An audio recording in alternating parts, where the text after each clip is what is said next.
Alright, in this example we are evaluating a piecewise function. And so we need to figure out what piece of the function we need to actually evaluate. There's three different pieces here.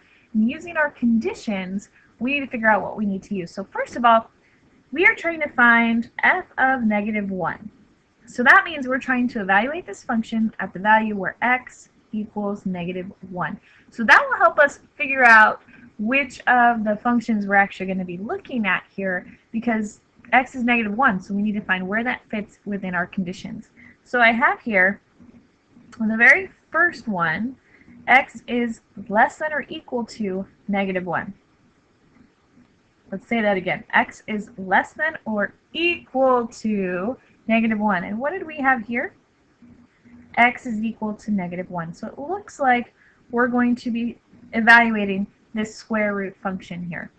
Now, just to be sure, this next condition does have a -1 involved. However, it says that x is x is greater than -1.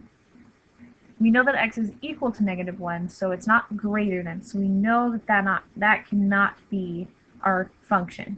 I also have that x is greater than 4. Well, -1 is definitely not greater than 4. So we're definitely looking at this square root function. So I'm trying to find f of -1 for that square root function of 4x plus 5. So I'm going to plug in the -1 for x. So you see where this square root function is the same as this one. Oops, sorry. This one, except I plugged in a -1 for x. With me so far? From there, we just want to simplify.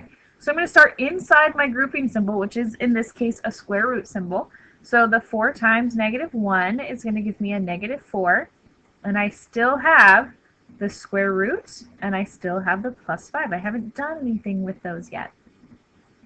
So now -4 plus 5 is going to give me a 1. And we know that the square root of 1 is 1. So I know that f of -1 for this piecewise function here is going to give me 1.